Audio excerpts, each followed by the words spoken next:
Oil is the excrement of the devil. El excremento del diablo.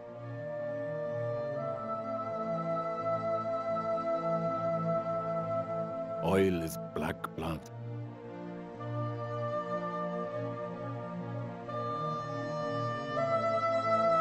Oil is the blood of the dinosaurs. This is the bloodstream of the world economy.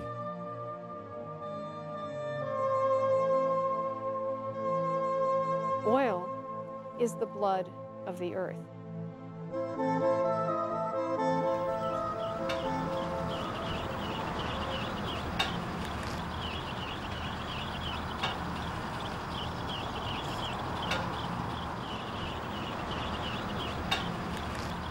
We're moving from an era of cheap, abundant energy to an era of scarce, hard to get, expensive energy.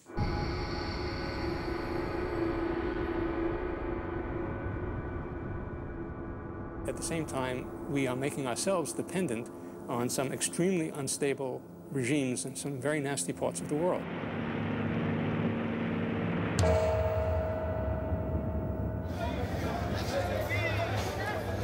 Keeping the world dependence on oil as long as possible is important.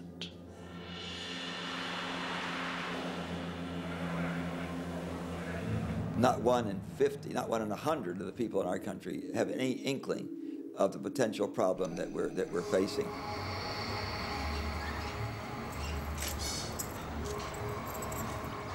Increased unemployment, poverty, bankruptcy, starvation. They're all kind of the things that happen when a society collapses.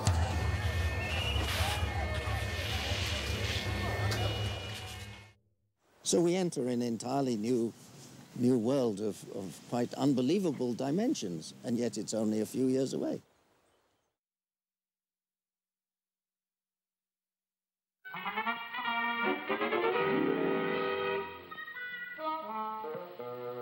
Hello, folks. I'm a carbon atom, and since I'm an essential part of each of the hydrocarbons in crude oil, I'm here to give you the inside dope on gasoline. Oil is not like wheat. We are not growing it every year. Oil is the outcome of many millions of years of geological history. The great bulk of the world's oil was formed at just two very brief moments of extreme global warming 90 and 150 million years ago.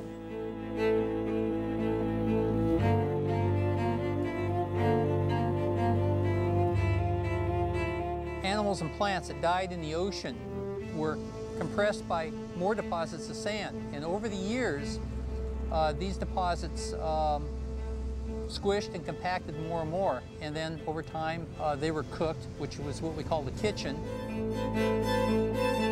And when the organic material was buried to a depth of about 2,000 meters, chemical reactions converted it into oil.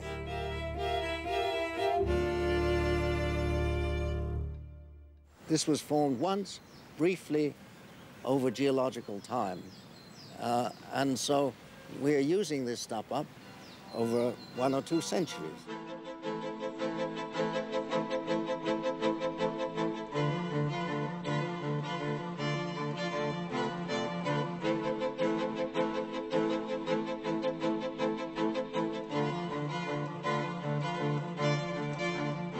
One barrel of oil, the refined product of which 42 gallons of gasoline you can buy for a little over $100, will produce as much energy, as much work as you will get from 12 people working all year for you. Take an average man performing physical labor for 25,000 hours to produce the amount of energy that's contained in that 1 barrel of oil. That barrel of oil, if it's pulled out of the ground in Iraq, can be pulled out of the ground for $1. You invest $1 and you get back 25,000 hours of human labor. That's an energy source that is so dense, it's essentially free energy. It's all non-renewable, it's all extremely capital intensive, and it's probably the most invaluable natural resource we've ever discovered.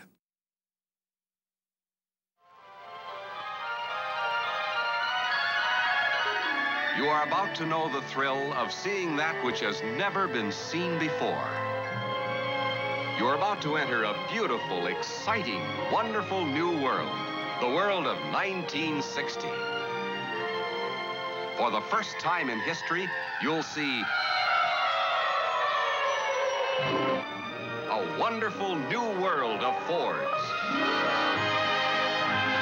Fine cars the last word in wish it were mine. Cars the dream car of the wonderful new world of Fords. The 1960 Thunderbird. Oil is our God. I don't care if somebody says they worship Jesus, Buddha, Allah, whoever. They actually worship petroleum.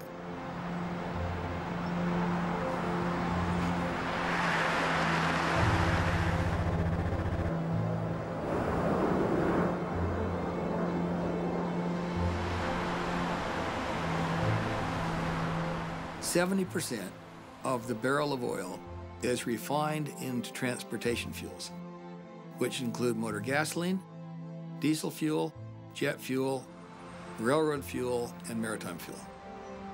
98% of all transportation energy comes from oil.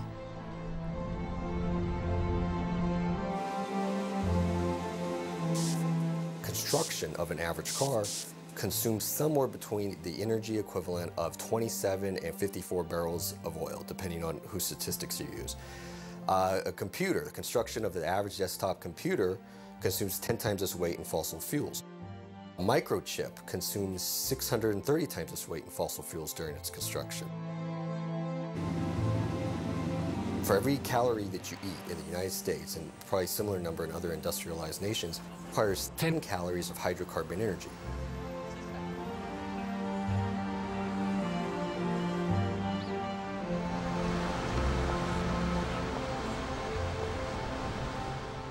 There are 6.4 billion people, I think, living on the planet now.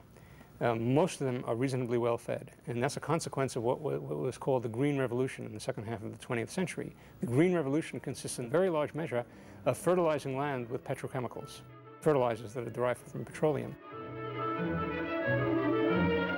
Farming has changed more in the last 50 years than it did in the previous 1,000. A farmer today can work 5 times the land his father worked and still have time for leisure that his father never knew.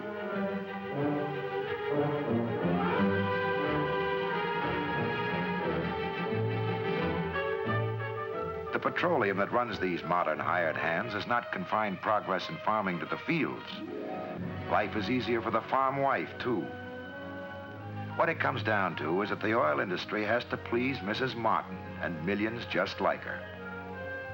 Already today, she's used some 87 petroleum products, including the plastic bacon wrapper and the wax of the milk carton.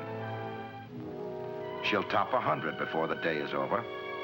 The liquids that come out of oil as it's processed and refined create the building block for all of our petrochemical, chemical, plastics, pharmaceutical, these, zillions of things. Fires, insecticides, cosmetics, weed killers, a whole galaxy of things to make a better life on Earth.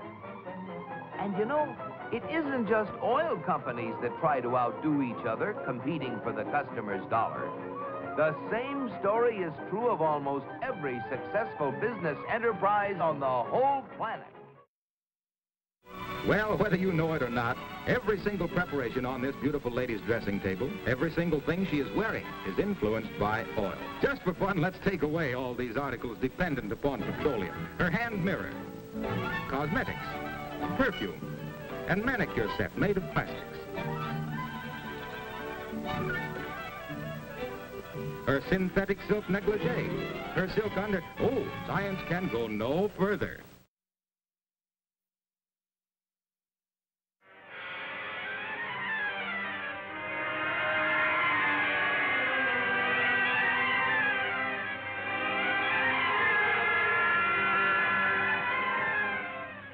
Значит, Россия вышла на первое место по добыче нефти.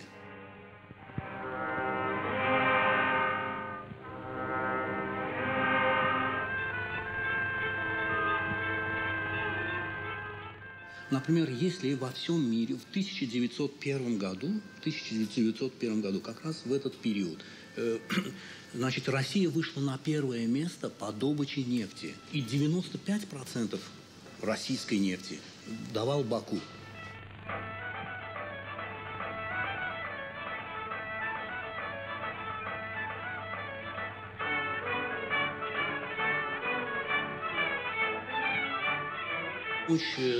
Эшелоны с бакинской нефтью шли туда, на фронт. Шли на фронт. Первоначально здесь добывалась самая максимальная нефть. Здесь было добыто около 5000 тонн нефти.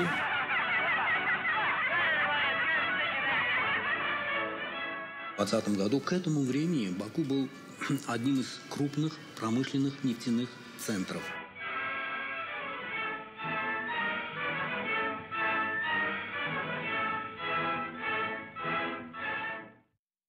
Where is Daddy, Mommy? Well, Jeff, I'll just show you. We're here in the United States, and Daddy is down here in Venezuela.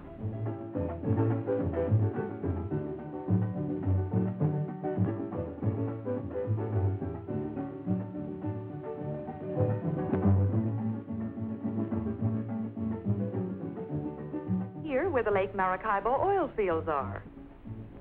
That's where Daddy is working, Jeff. And when he finds a place for us to live, we're going down there too. Venezuela discovered oil at the beginning of the 20th century. The real first discovery was about 1914.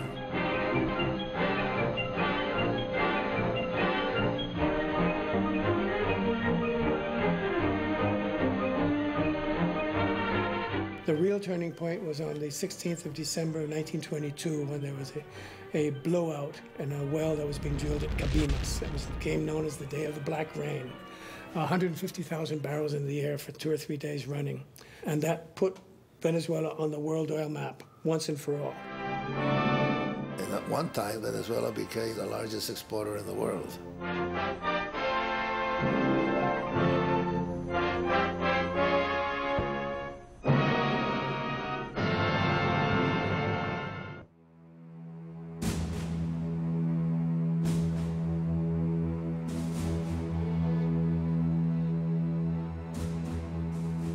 Was the United States, not Saudi Arabia or the Middle East, that was the world's leading producer of oil. And in fact, much of our military and industrial might arose out of our giant oil industry.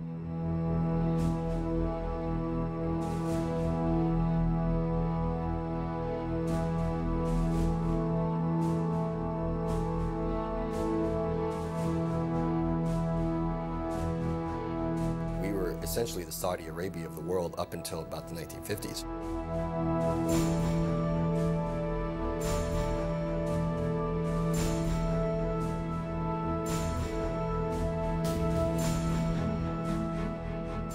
McCamey was a boom town for many, many years.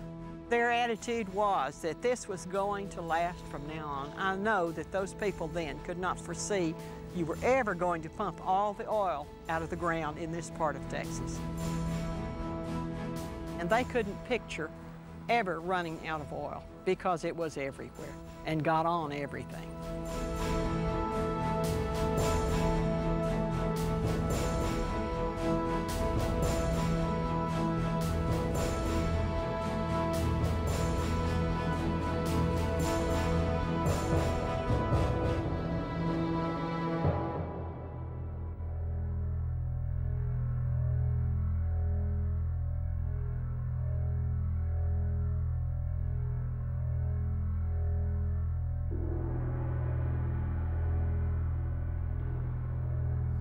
Of course, now we realize that you're going to deplete your supply sooner or later.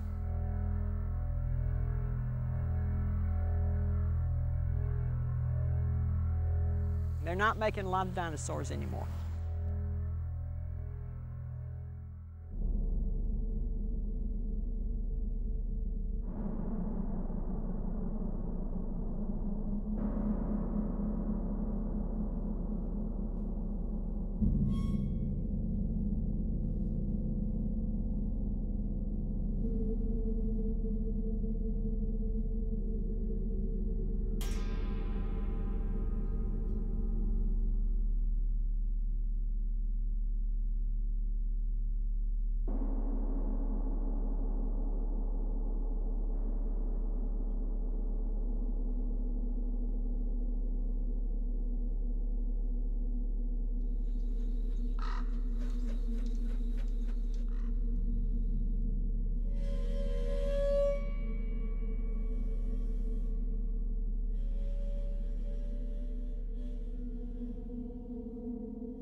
Oil is a magnet for war. Oil starts wars.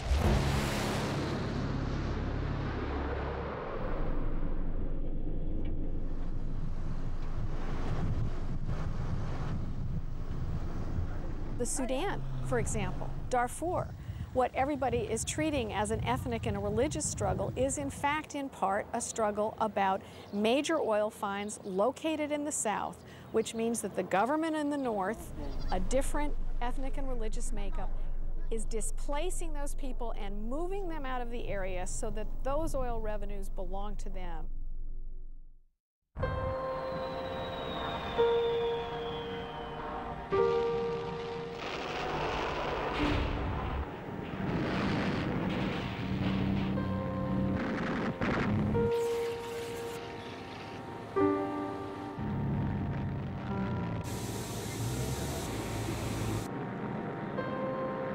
Oil has always been associated with war.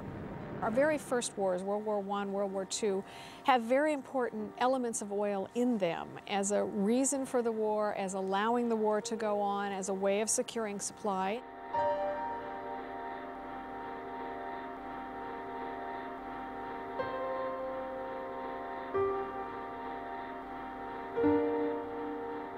Она малосернистая, да, малопарафинистая, она буквально без какой-либо обработки заливалась в танки.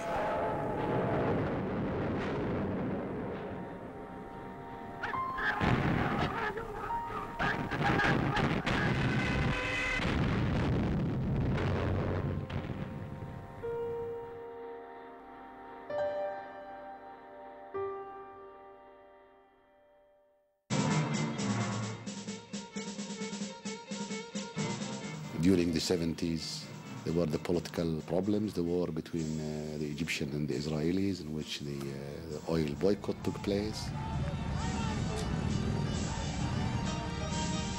Khomeini's revolution, we have the Palestinian problems.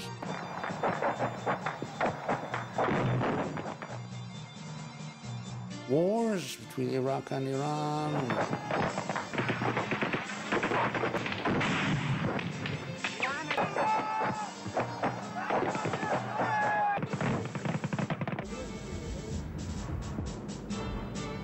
The first war that was absolutely about oil was Saddam Hussein's invasion of Kuwait, which was really about seizing an oil field.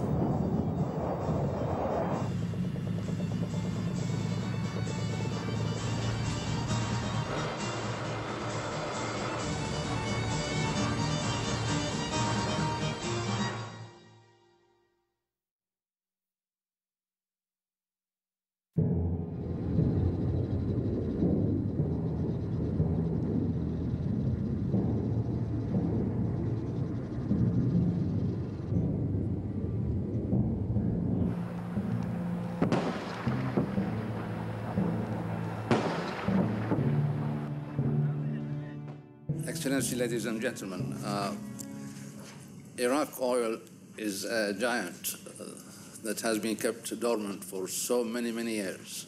This oil has been the least explored, the least developed, and the least produced.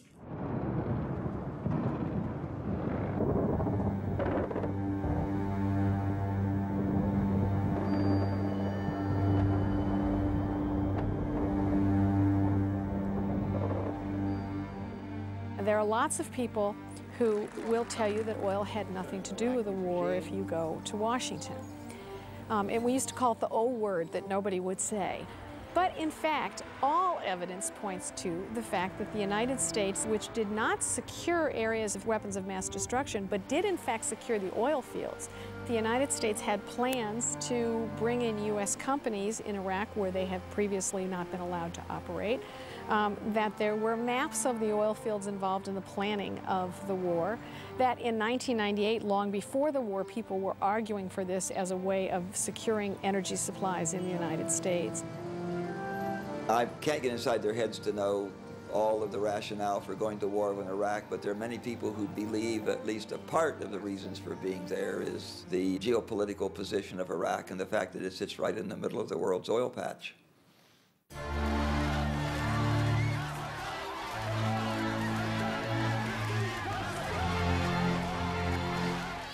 The Iraqis wanted to get rid of Saddam Hussein. And they were happy that the Americans helped, but look at what happened. After Saddam Hussein, there is no institutions, there is no state, there is no army, there is no real police force. People are kidnapped, killed, decapitated, everything. There is no law. They made the country stateless without a state. Instead of creating conditions for peace, they are making conditions for conflict.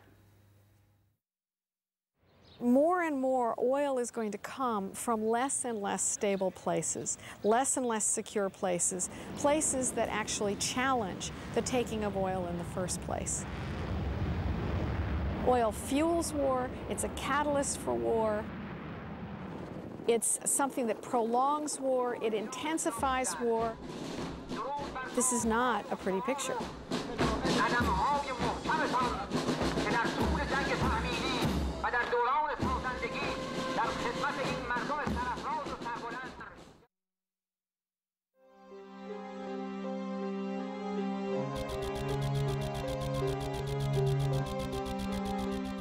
I suppose that the classification of reserves depends on the motivations of the person that's classifying them. Sort of keep people guessing in a way, keep them off balance. Most numbers that you will see around the world that lead to these numbers that we were talking about include proven plus probable, and sometimes even possible. In fact, the public data is extremely misleading and misunderstood. OPEC exaggerated how much oil it's got left for all sorts of political reasons. You know, this is an old story, casting doubt on the numbers of reserves in the Middle East as published. In 1985, Kuwait overnight added 50% to its reserves. At that time, the OPEC quota, that is the amount of oil that each of the OPEC countries could produce, was based on the reported reserves. So the more you reported, the more you could produce. 2 years later, Venezuela doubled its reserves overnight, and that caused the other countries, finally Saudi Arabia, to announce enormous increases overnight, simply to protect their production quota. And these numbers have not changed since. And it's absolutely implausible to imagine that the number should say the same when they're all the time producing. I've asked them that same question. You know, you produce 8 or 9 million barrels of oil a day, and at the end of the year, the reserves are the same as they were, you know, at the beginning, as the same as they were 10 years ago. I said, well, that's our plan.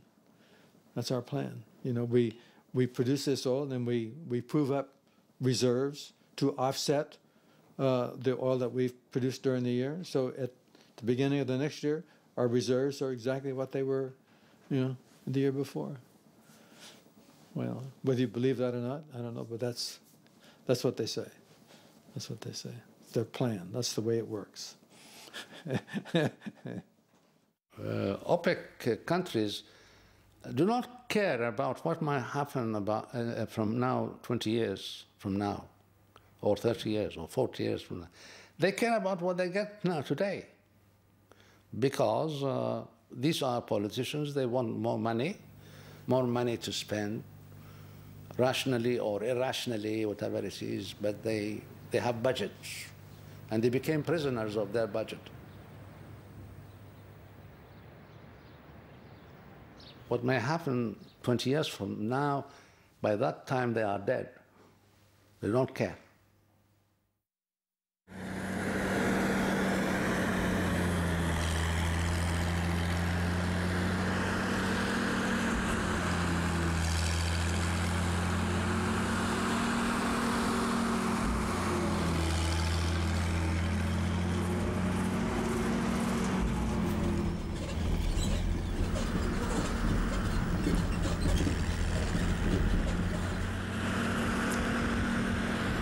I'm afraid that we're going to run out of oil and gas a lot sooner than lots of people think.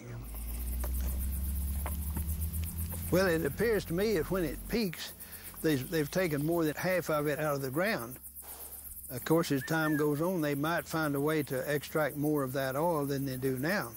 They can extract it over a period of time, but it's not necessarily economically feasible. Well, it might be at $50 a barrel or more, but we're going to come to a time when we don't have oil. Well, this is one of the, the obsession of many oil people, and they say, well, we will reach a point in which oil production will not increase anymore, and will be, they call it peaking out. And then it will decrease slowly. We are here, we are near, we are not, nobody knows. They try to take the example of the oil production in the United States. The real saga of petroleum continues at a greater pace than ever. Down in Peru, in California, Texas, Oklahoma, Pennsylvania, millions of workers, engineers, geologists find new reserves, build new rigs, sink new shafts. The United States has been the largest oil producer on Earth for almost 100 years, and nobody thought we'd ever peak. The pump does not know when midnight comes. Days are the same to it. Each day, every day, it brings us another 24 hours of progress. Building our nation, guarding its security, assuring the future of America. And many, if not all, oil geologists thought that that would go on forever. Throughout this half-century, Dr. Hubbard has been a continuous student of energy resources and their implications in human affairs. As long as 20 years ago, Dr. Hubbard was pointing out to his colleagues in the petroleum industry that the United States would probably reach its peak of petroleum production within 10 to 15 years.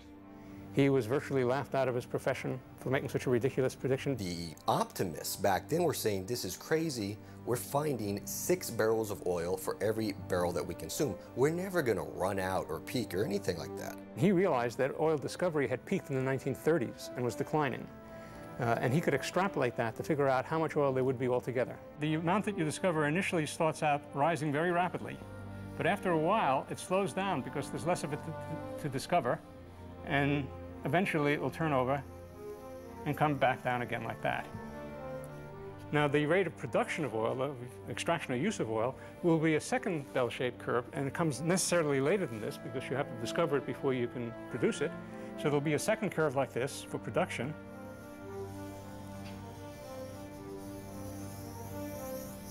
And it too will eventually go to 0. And this peak here, the peak in the production curve, is what's referred to as Hubbard's peak. If we've only produced about 50 billion barrels in 100 years, and if we have 100 billion barrels still to go, which is twice that amount, when will there first, how long will it be before there's an oil shortage? The U.S. will hit the peak of oil production in about 10 or 15 years from that date. When 1970 came along, sure enough, it happened just as he said it would.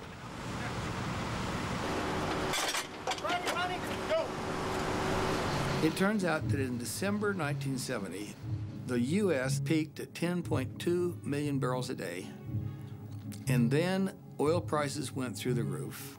We went on a drilling boom of epic proportion.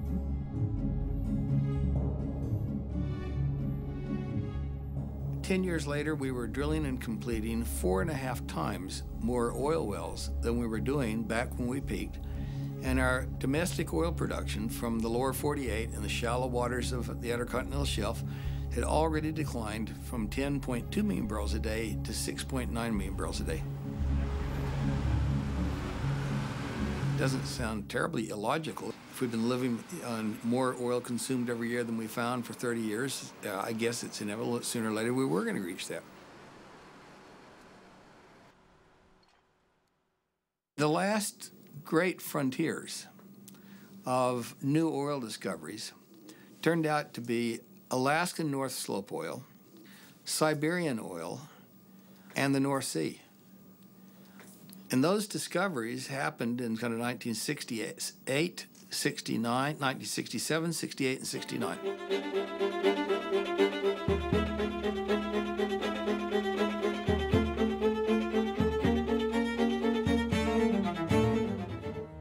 Finding oil in the North Sea was a big surprise. No one could reasonably have expected that. And famous Lady Thatcher came to power. She said, we want initiative and enterprise and enthusiasm and competition and all these things. And sure enough, everybody went to produce oil as fast as they knew how. But there's a strange irony relating to this subject, that the better you do the job of exploiting oil and gas, the sooner it is gone.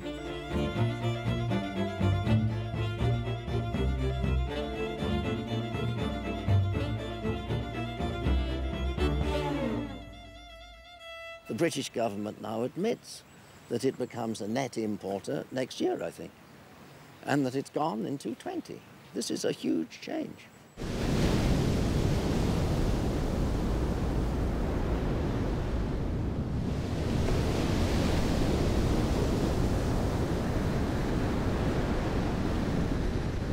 So to imagine that there's anywhere mist as big as the North Sea is just implausible.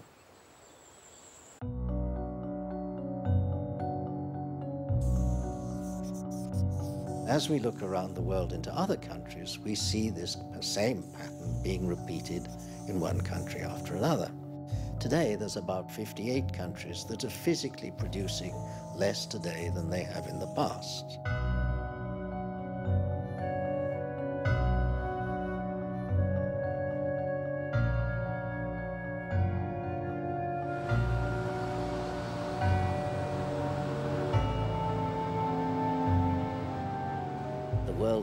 Has now been sufficiently explored for the oil industry to know now all the promising areas, all the big promising areas have been identified. We're always a drill bit away from some fabulous new territory. That's the great thing about exploration. But realistically, it's been a long, long period of time since we've actually discovered a significant new basin. I am hopeful and optimistic about the way innovation, scientific technology, and oil engineers can continue finding more oil. I love hearing all these economists say, well, technology and ingenuity will bring out all these changes. And I say, give me a break. I do know oilfield technology backwards and forwards, and the blackboard is dry. And it took 30 to 35 years to develop all of these great tools. We already have fantastic technology to find oil. We have seismic surveys which are of unbelievable resolution. You can see the smallest formations in the Earth's crust. We have very advanced engineering to produce oil. And all of these great tools that ended up being great enhanced production techniques were basically super straws, just sucking the last easy oil out of the ground at faster rates, and to no extent significantly increasing the amount of oil that was going to be produced from a significant oil field. That was all myth.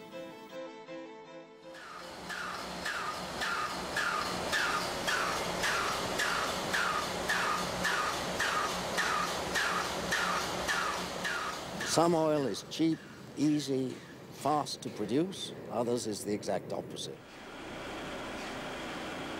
There's a big difference between producing oil from a free-flowing well in the Middle East and it just comes roaring out, and digging up a tar sand in Canada, which is more or less a mining operation.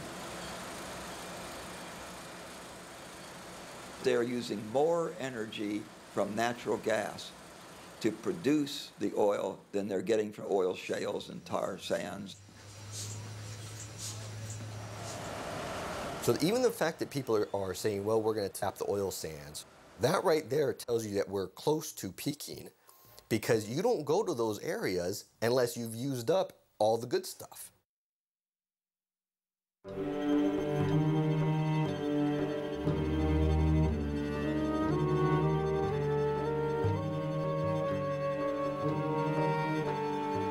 2/3 of the oil reserves are in the Middle East, which means basically the Persian Gulf. And that's 10 times as much as any other source.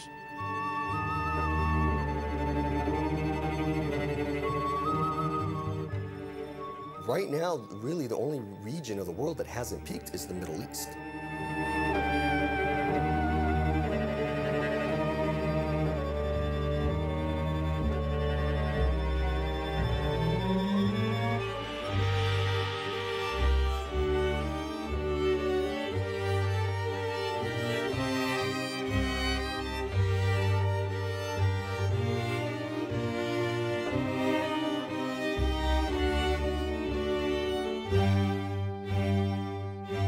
Most of the serious projections for 2030 envision the Middle East producing 51 million barrels a day. We know that Iran peaked at 6 million barrels a day back in 1978, struggles to stay between 3 and 3.5 million barrels a day. Kuwait struggles to keep their 2.5 million barrels a day intact. Maybe we can add 500,000 barrels a day. Maybe the UAE can add 500,000 barrels a day. So to get there, you would have to have Saudi Arabia be producing between 20 and 25 million or even 30 million barrels a day. Those days are long gone. You know, up to 15 million barrels a day is now their sort of new magic number for 50, 75, even 100 years. There are other powerful voices within Saudi Arabia that are clearly sending the message out. 12 million barrels a day, yeah, that's probably okay, but we really shouldn't even think about producing any more than that, ever. They had an intense exploration effort for the last 35 years, and with the exception of one field, the Hatta field, that's the only significant exploration success they had from 1967 through 2005. If Saudi Arabia has now exceeded their sustainable peak supply, then I would argue with some clarity that the world has now exceeded sustainable peak supply.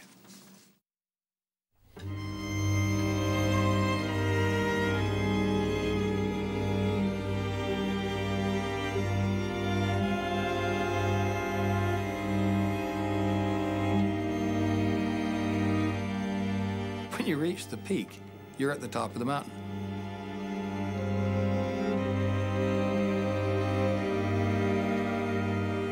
Sometimes down the other side is very, very gradual slide, and other times down the other side is fairly stiff.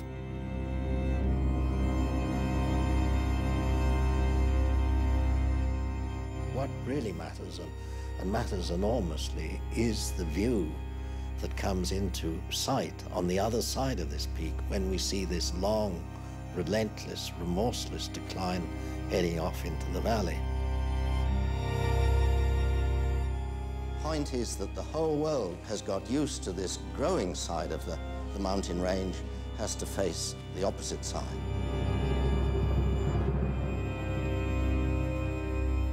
We have moved now to the point in which virtually everyone accepts that there is a peak. M. King Hubbard had predicted that worldwide it should be occurring about the turn of the century. That slipped a little because of the Arab oil embargo and the oil price spike hikes and the worldwide recession that reduced the demand for oil quite significantly. And it's now pushed peak oil off till many people believe about now. We are coming to the end of the first half of the age of oil. During this 150 years, we have seen the growth of everything, of industry, transport, trade, agriculture. We've seen an explosion of the number of people. All of this was made possible by the cheap, abundant supply of oil-based energy.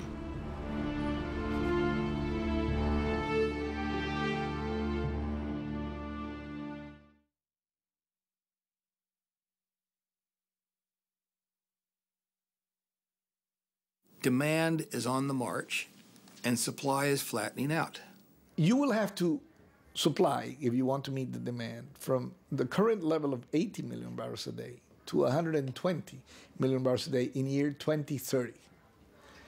But in order to meet that profile, you would have to add new oil in the amount of 200 million barrels a day, because a lot of that new oil will have to go to compensate for depletion of existing wells.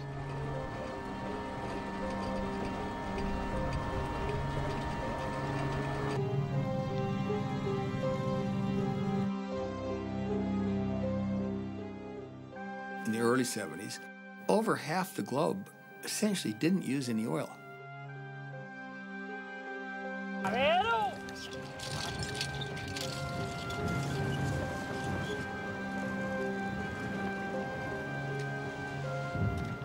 The only serious oil consumers were Europe, not an awful lot in Japan, the United States, Canada, and the former Soviet Union. Africa didn't use any oil of any volume.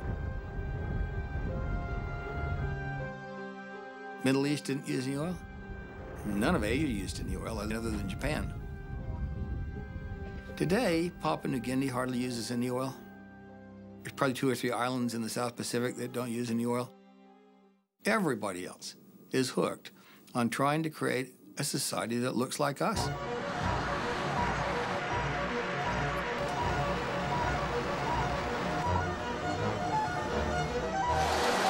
The demand for energy is rising faster than was predicted even 5 years ago. So people all around the world can see the way the developed countries of the world live and how good a life the people have in those areas. So they want to emulate us. They want to be able to drive cars. They want to live in nice houses. They want to have air conditioning and refrigeration. And why shouldn't they?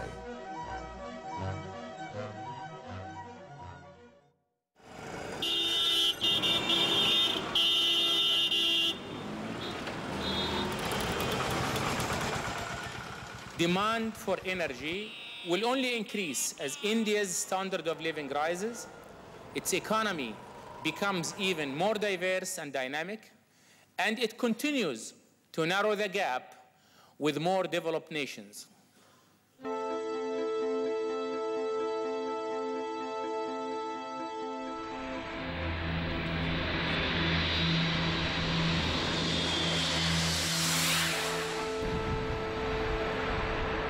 China is not about to have a hard landing. They're exponentially expanding their need for energy. And they're just getting started.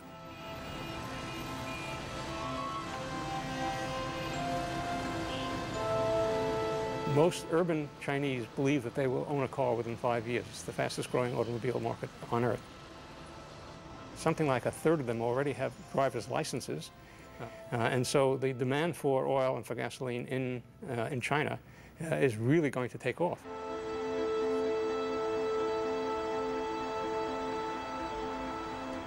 Last year, China increased their importation of oil by 25%. They're now the #2 importer in the world. They increased their use of oil. I read a figure, 14.7%. I don't know how you get that precise. But that's very consistent with an economy that's growing at 10% a year. And by the way, a 10% growth rate doubles in 7 years, 4 times bigger in 14 years, and they're requiring more and more energy. China and India are kind of getting to the party when the glass is literally half empty at this point. So they're going to have to fight with the rest of us to get what's left.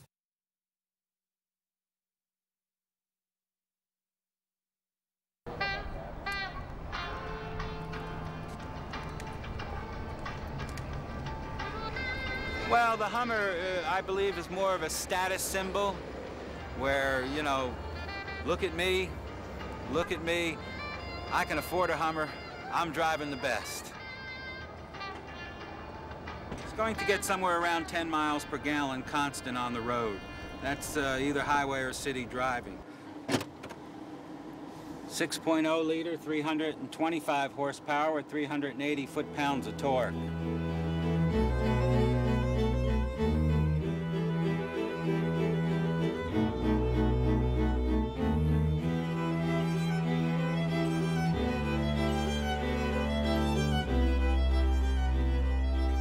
Well, we are a role model, whether we like it or not. We use 25% of the world's oil. We're only one person in 22 We have only 2% of the known reserves of oil.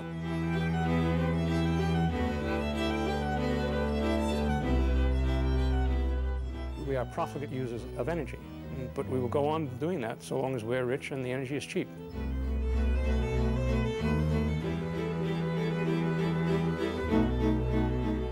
We pay more for bottled drinking water than we do for gasoline. Gasoline is just about the cheapest liquid you can buy in the United States, and as long as that's true, Americans are not going to be concerned. For service that is tops and gas that's extra fine, there's a smile for every mile at the SO sign. E-S-S-O makes your car go. Happy motoring. In America, we right now think that people are having their eyes gouged out, paying $3.20 for a gallon of gasoline. That's 20 cents a cup. And 20 cents a cup sounds pretty trivial, but if you have a passenger car, average American passenger car, you can get 1 to 6 people in it, throw a bunch of stuff in the luggage, in the trunk, go 1.5 miles in 20 minutes for 20 cents.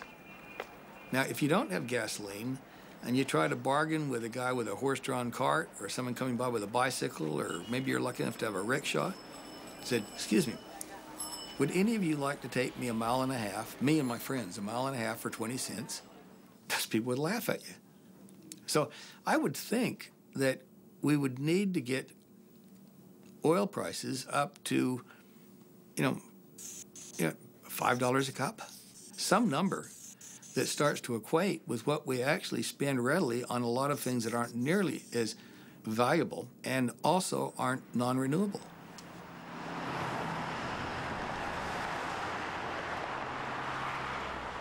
The people in the third world countries cannot understand why, for instance, the Europeans, they tried their best in conservation measures, in taxation measures, and the Americans are not doing it.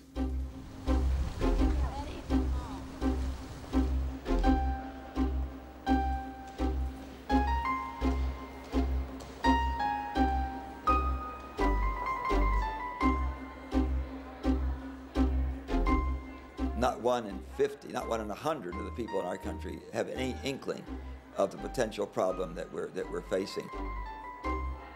If we wait until peak oil to start making the transition, there will be very serious economic consequences. If we anticipate it by 10 years, there will be meaningful economic consequences. To have no economic consequences, you need to anticipate it by 20 years. I'm almost dead certain we don't have 20 years. I don't think we have 10 years. I think we're pretty much there. Thank you all for coming. Please be seated.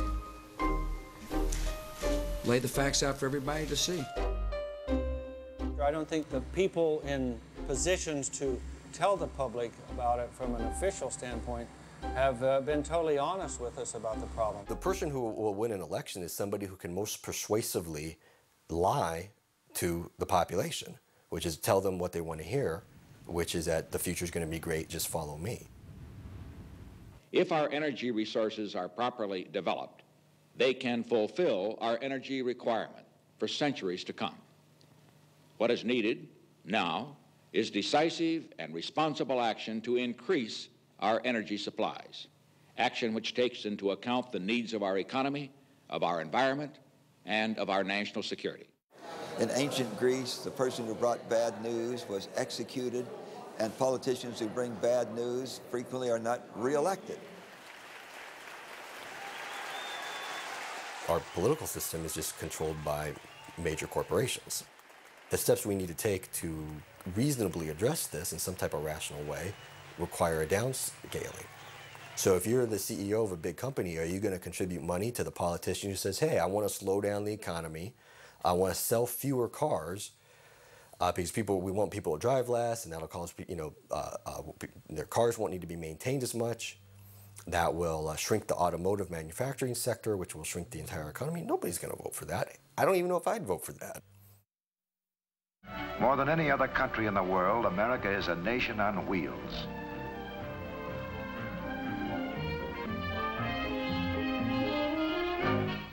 The automobile and the power behind it have been major factors in the growth of our country.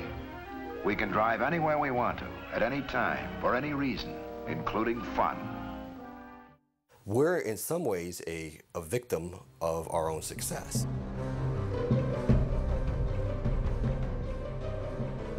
Suburbia is in a lot of trouble because the whole model of suburbia is you commute 30, 40, 50 miles to your job and back.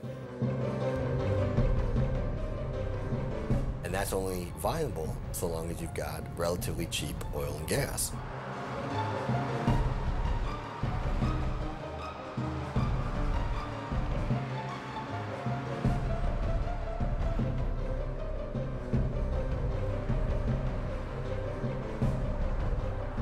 Not just that the country is spread out, we've evolved our cities for the use of cars. The cities would have to be rebuilt from scratch practically to have more efficient, usable public transportation. This is quite different from the cities in Europe, which were already basically in place before the car was invented.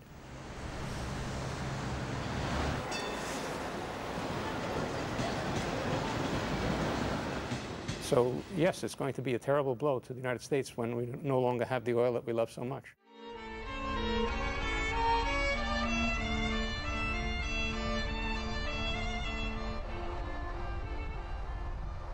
But we have waited so long, and the three things that we need are now in very short supply. One of them is money, and in our country we don't worry about money. We just borrow it from our kids and our grandkids and accumulating a debt. But the other two things we can't borrow from our kids and our grandkids, and that's time and energy.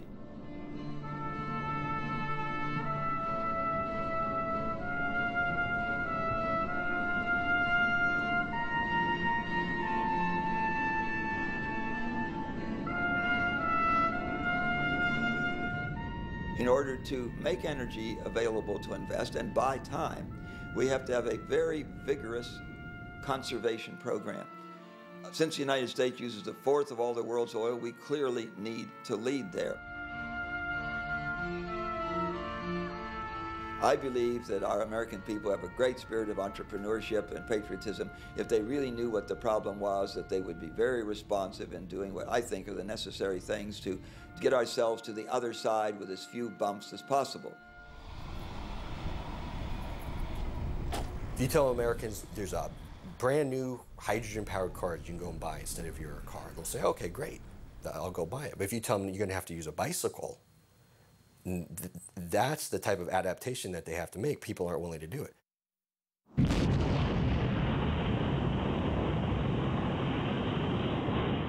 Sunday, July 20th, 1969. Around the world, nearly 1 billion people watched this moment on television as the first man from Earth prepared to set foot upon the moon. If a president of the United States, as JFK said in 1960, we will put a man on the moon in this decade, and we did. It was an enormous technical challenge to do that, but we did it. If a president of the United States said, I challenge our scientists and engineers to teach us how to kick the fossil fuel habit in a decade, I think it could be done. Well, the problem we're facing is probably more like colonizing Pluto than putting a man on the moon. Okay, if JFK had said, we're going to have 100,000 people living in 3-bedroom houses on Pluto in 10 years, well, obviously we would not have been able to accomplish it.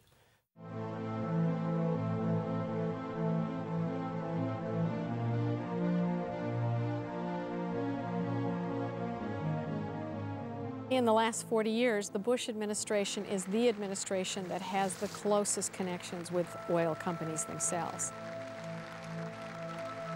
And it is the administration that has most greatly married energy security with national security and U.S. foreign policy. When you have only 2% of the known reserves of oil and use 25% of the world's oil and import 2/3 of what you use, that has to affect your foreign policy.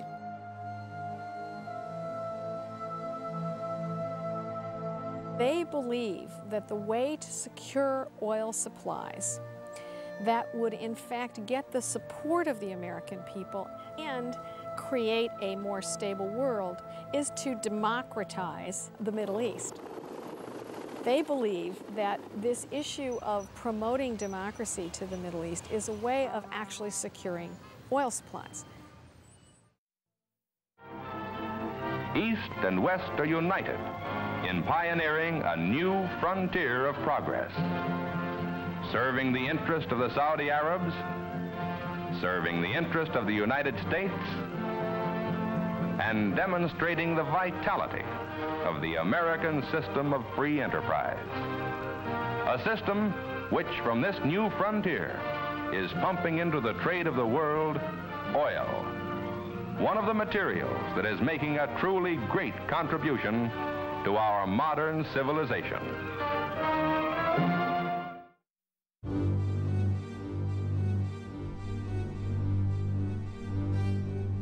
The basis of our foreign policy in the United States from 1945 to today was essentially an exchange of secure, cheap, reliable oil to the United States in return for protection for the governing rulers of Saudi Arabia. That exchange is in fact threatened.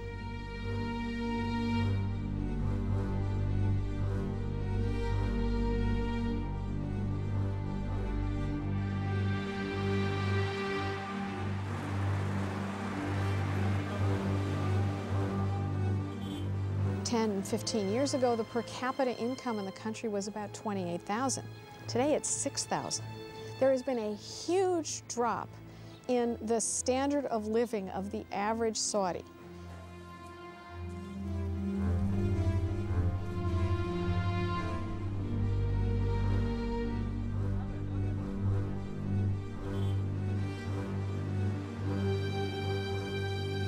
Saudi Arabia's got a very young population, a lot of people coming onto the labour market, not the jobs for them, and in a sense they don't feel that they're stakeholders in the society. They feel alienated.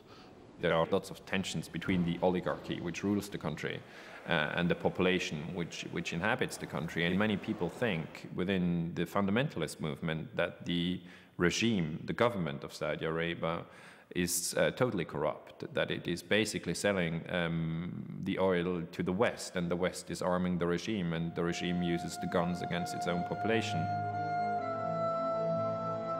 The fundamentalist movement is strong and it's dangerous.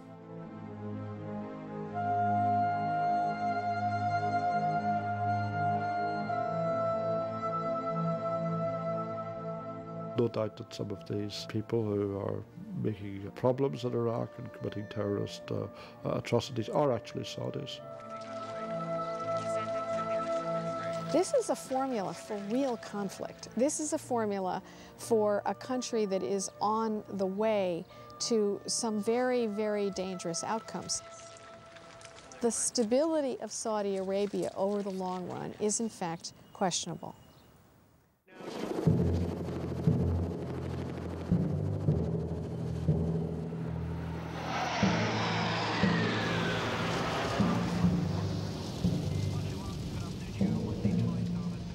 If the kingdom was to fall apart, it's very unlikely that the United States in particular would simply stand by and let it fall apart, given its significance as an oil exporting country.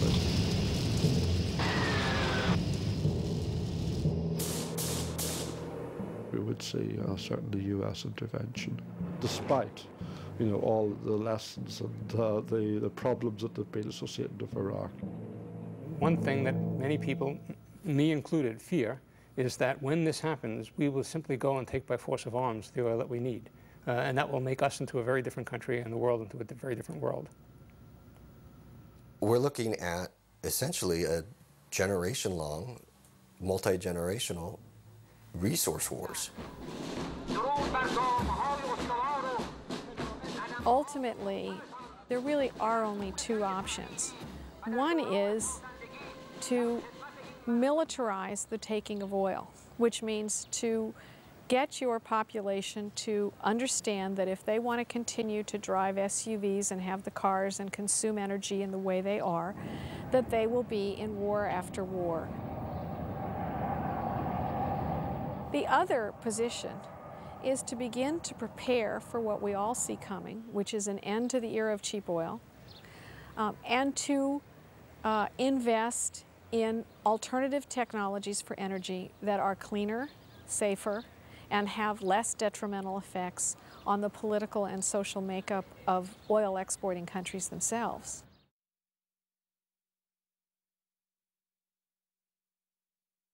for a century, we didn't spend a nanosecond actually really taxing ourselves as to could we ever actually come up with a replacement for oil and natural gas.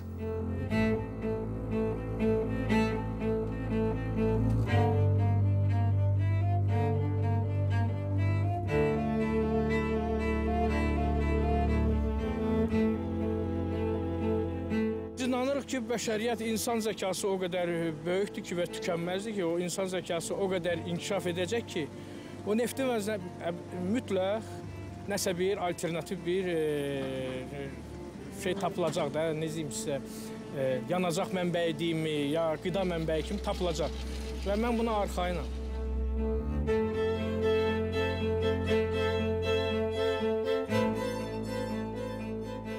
The Stone Age ended not because we ran out of stones. We moved from the horse to the automobile, not because we ran out of hay.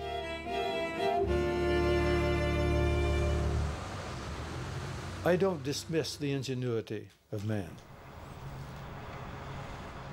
The step that we're embarking on today is the hybrid electric automobile, which has both an internal combustion engine and an electric motor. I drive a Prius car. It gets 45 miles per gallon. If gas were $10 a gallon, I can still fill the tank and go 500 miles on it, and that's not too bad. Well, even if you wave the magic wand and hybridize every car on the road right now, we'd still be consuming the same amount of gasoline that we are now in about 5 or 7 years. Because again, with each passing year, the economy grows and we have to consume more and more oil.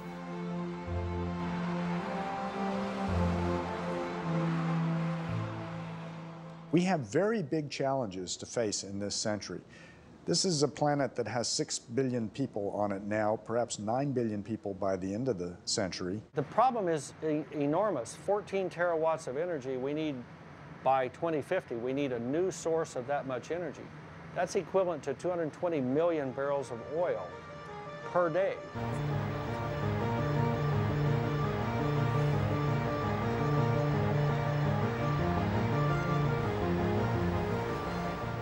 We've got 700 million internal combustion engines running around the roads of the world. Again, we're talking about the scale, and we're thinking about what does it take to really replace fossil fuels for transportation.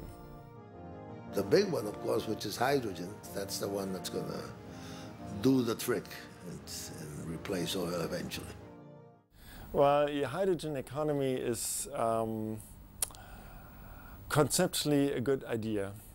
If you look in reality, it has major challenges. The problem also for industry is sort of a chicken and the egg thing.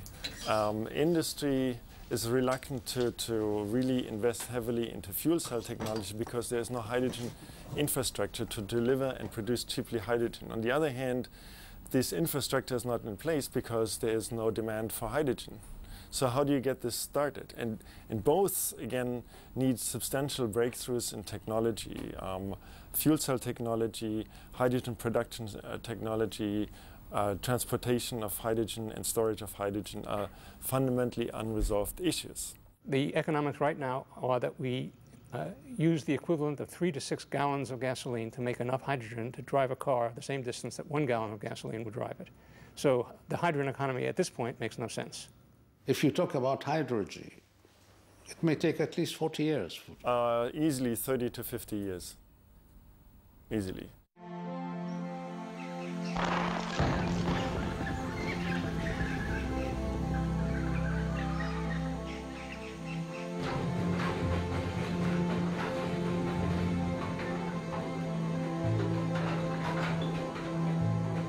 The principal drawback to biomass is that it's generally pretty inefficient.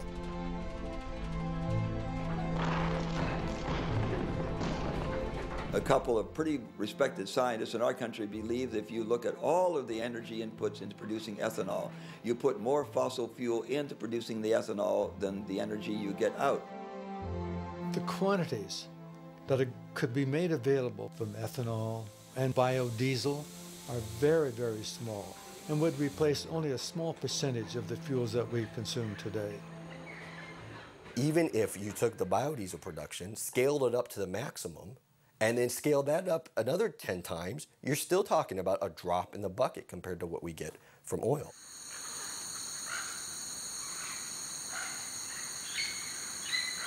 How much of our food acreage are we going to convert to growing fuel? How much world hunger can we stand if that's the fuel of choice?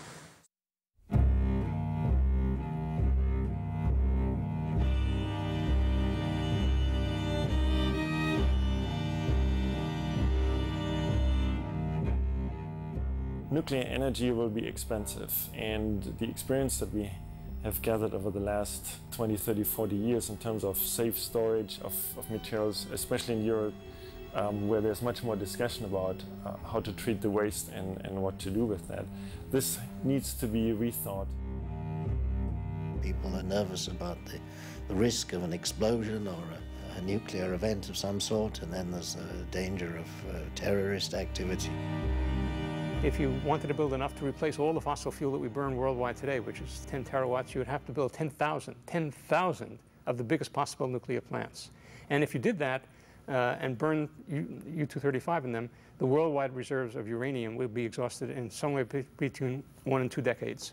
So it would be a bridge at best.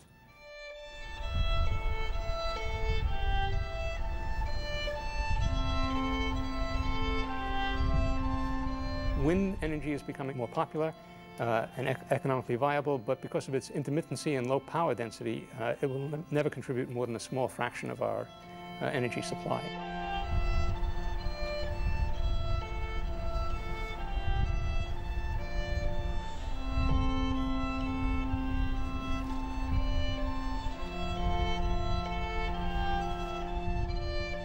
When you talk about wind or solar energy, whatever, these are very small. Can we? Oh yeah, I see it starting. Can we turn that on a little bit more? Oh yeah. There it comes. Okay. So here, this is actually an artificial light. In sunshine, this does the same thing. And so this little machine is converting light directly into electric power. It'll convert 10 or 12% of sunlight directly into electric power. And we do have the technology to know how to do this? We have the technology right now. We know how to do it. Yes, we don't build these big power plants tomorrow morning, but we know how. It takes a lot of development of equipment and so on. But we know how to do it now.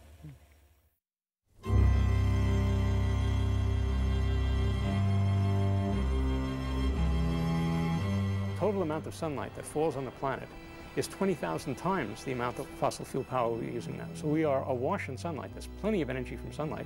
We just haven't begun to learn how to use it properly. The real barrier to implementing solar electricity now is its cost.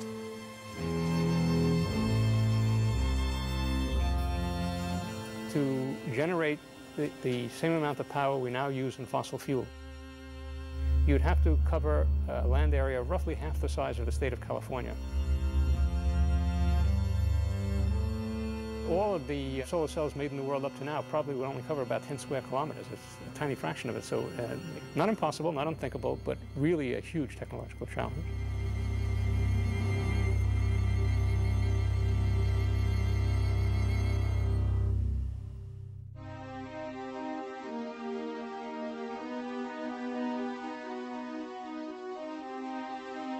We've got to look at all of these sources of energy, and if you add them all together, you must be very optimistic about each of these sources to believe that we can produce anything like the quantity and quality of energy that we're getting from fossil fuels. Worldwide demand now is somewhere between 25 and 30 billion barrels a year, and it's increasing at an alarming rate. And that's really where the problem is. The demand is so huge, there is nothing that we can imagine to replace oil in those quantities.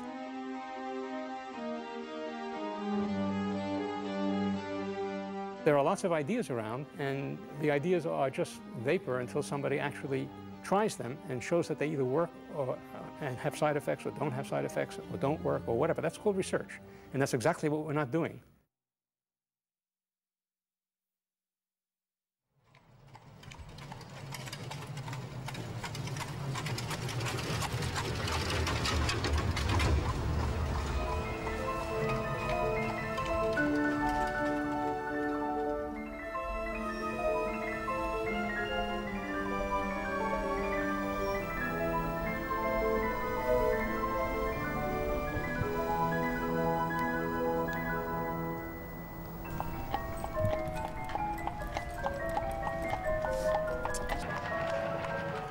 You can't undo where you are. So evolution is always forwards. We're never going backwards. So we will never be back to the farm, and because the evolution just went in a different way. So we basically just have to adapt to the new conditions. It's very unlikely that once we've run down the other side of Hubbard's Peak, that we're going to be able to maintain the kind of lifestyles that we're now maintaining. This oil is so cheap. It's so readily available. There was just such an enormous temptation to exploit this and to set up a quality of lifestyle that it will be impossible to maintain. There's something about a horse that has an appeal that the automobile doesn't. I mean, the horse is a living thing, and it's oftentimes between an owner and a horse, a certain amount of affection develops.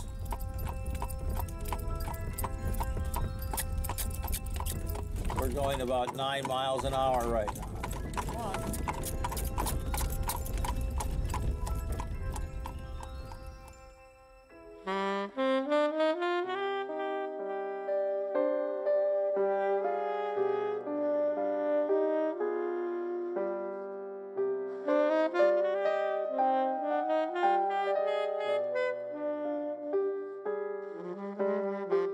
We had a kind of a dry run, a trial run for what would happen when oil peaks.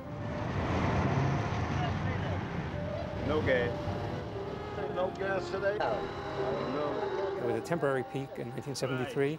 Middle Eastern OPEC countries were angry about the 1973 war in Israel, and they embargoed the oil. And we immediately had panic for the future of our way of life and mile-long lines at gas stations.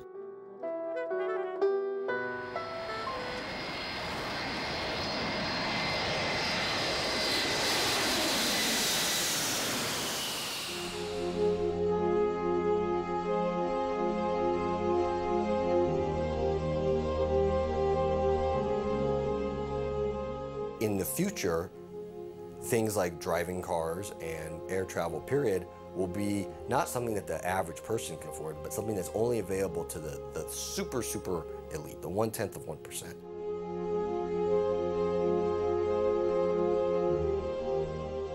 A graduate student came to see me and he said, "Tell me, will my grandchildren ever ride in an airplane?" It was a gripping question because the answer might very well be no.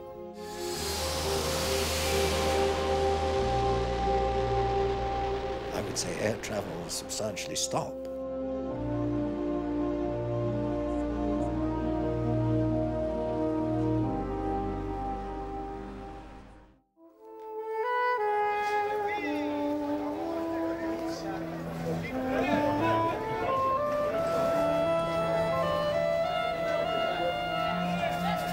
Many people came to think that it was money that made the world go round, when in reality it was the underlying supply of cheap energy, much of it coming from oil. You end up with asking, what is more real? Is it the financial market or is it the oil supply in the ground? And everybody will come to the conclusion what is more real is the oil supply in the ground. The financial system is a system full of petrodollars, and if you take them out, it's bound to shrink.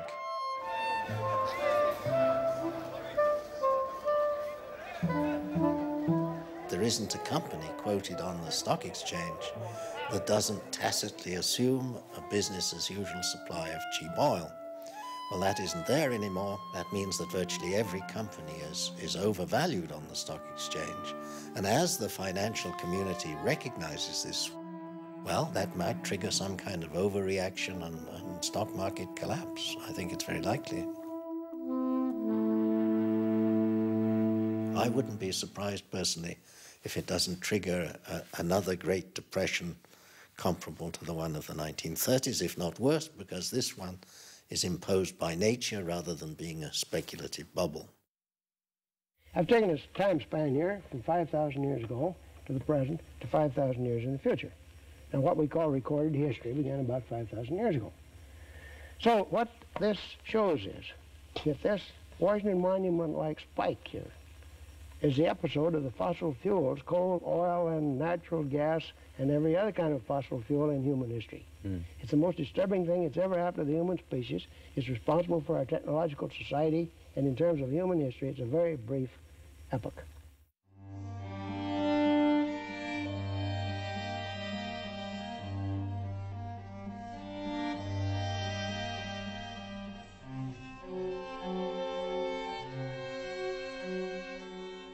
At the time of Christ, there were about 300 million people on the planet, which had somehow about doubled by the end of the 18th century when coal came on.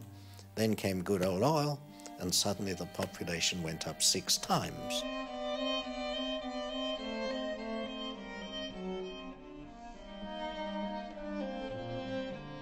I don't think that we could sustain the present population of the globe, much less what it will be in 20 or 30 years, without the use of petrochemicals. Does it mean we've got to go back to a population not much different from what it was before oil?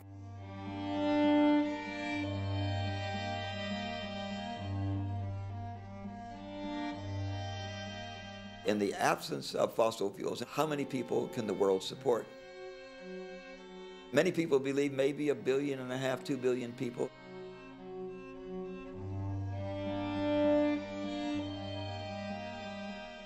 You don't often hope you're wrong. I really hope I'm wrong. Everybody I know who's concerned about peak oil hopes they're wrong. I don't think I'm wrong. I don't think they're wrong.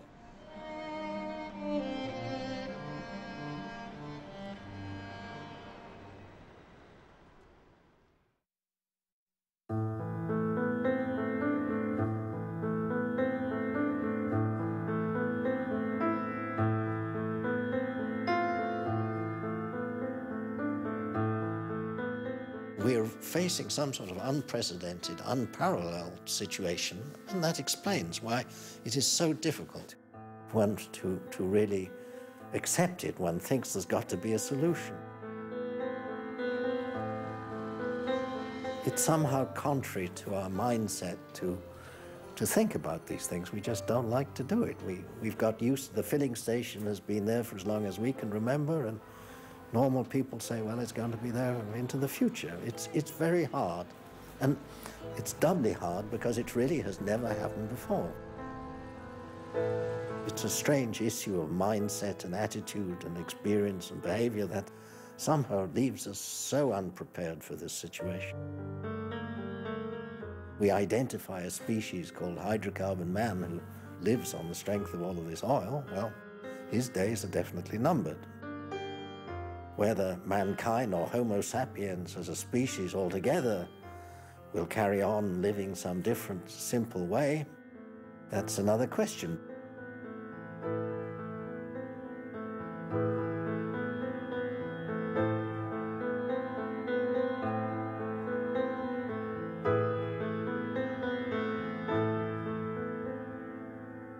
Right now, we don't have the kind of political leadership. I don't mean only we in the United States. I mean the whole world doesn't have the kind of political leadership that would make us aware of this problem and do something about it.